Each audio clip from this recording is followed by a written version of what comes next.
Hello, and welcome to Handled-ish Productivity for the Imperfect, a weekly podcast for those who want to elevate their productivity but are not looking for perfection. I'm your host, Betsy, and I am really happy you're here with me in podcast land or YouTube or on the KC24 CBS 47 Plus app that you can download from your smart TV or on CMAC.com, CMAC.TV, the Community Media Access Collaborative. Thanks as always to everyone who carries the podcast. And this is episode 115. Resilience continues during. So, evidently, this is going to be a series, which I'm very excited about. If you were listening last week to episode 114, we talked about how resilience begins before, right? Before a crisis, before something goes wrong, that we can really set ourselves up to have resilience if we increase our capacity. So, we talked about increasing our schedule capacity, our physical capacity, our emotional capacity. We also threw in spiritual capacity if you want to increase that too. And if we have capacity in all of these spaces, when something does go wrong, we have a lot more reserves in order to deal with it. And it is a heck of a lot easier to be resilient. And obviously, when you're more resilient, you can be more productive in whatever way you define productive. So, this week I want to continue that conversation, talking about how resilience building continues during a crisis, during a period where, something came out of the blue and knocked you on your fanny, or things are just not going the way that you had planned. So, a couple of things about the during that I want to talk about today, and one of them is acceptance. And one of them is an acronym called NBC. So, first thing is this idea of acceptance. So, when something is going wrong, not quite the way you wanted, out of the blue, crisis, whatever you want to call it, we often, as humans, spend a lot of time wishing it wasn't so, right? So, gosh, this shouldn't be happening to me. This isn't right. This isn't fair. If I would have done X, this wouldn't have happened, or, if so and so would have done this, this wouldn't have happened. If, the stars and the moon were aligned differently, this wouldn't have happened. And so we spend a lot of time, lamenting, that's a good word, lamenting that whatever happened and wishing that it hadn't. And while that makes sense, and obviously, if things are not going the way we want it to, we do wish that it hadn't happened. However, the first part of acceptance is accepting that it did, right? Yes, it is unfair. Yes, we wish it wasn't so. Yes, there could have been some ways to prevent it, but they weren't done. Whatever it is, right, that you are sort of lamenting.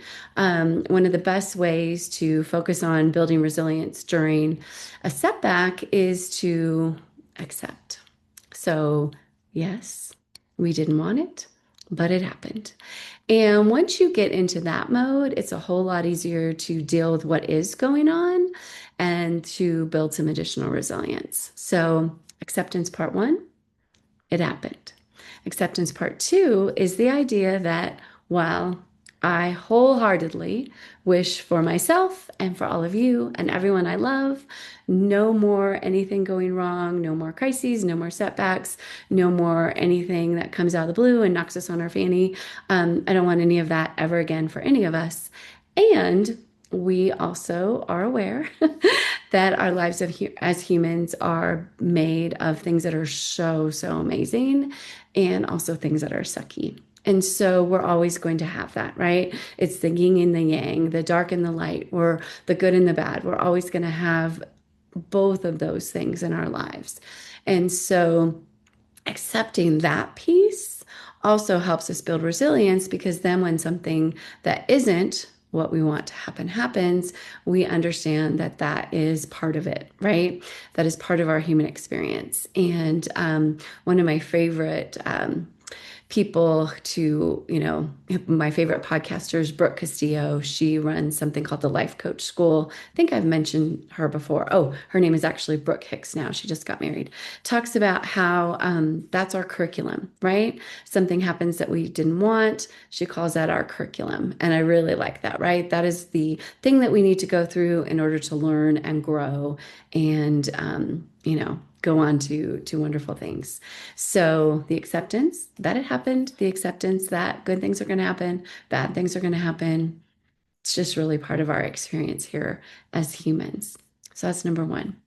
Both of those things really help us with resilience because then we can focus on dealing with whatever is happening and not lamenting that it wasn't, that it is so and wishing that it wasn't. The second part is the little acronym that I mentioned, NBC, Next Best Choice. And I love this idea, and it really reminds me of the game Whack-A-Mole. Now, if you're not familiar with Whack-A-Mole, Google it. It's hilarious. And I'll kind of try to describe it to you.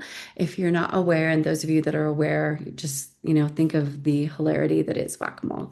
So it is a game, it's a physical game, and arcades tend to have it. Dave and Buster's kind of things, pretty sure Chuck E. Cheese kind of vibes have it.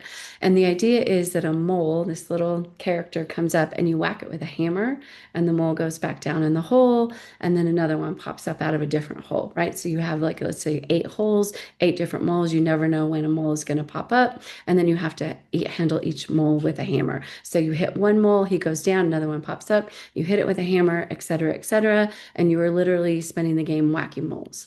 Often in a situation where things are not going right, you do feel like you're whacking moles, right? This is going on. I got to deal with this. I got to deal with this. I got to deal with this. And you are constantly whacking moles.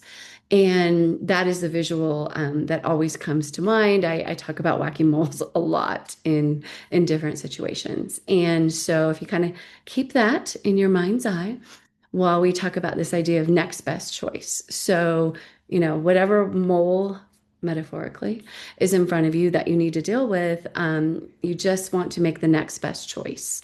You want to use the information that you have.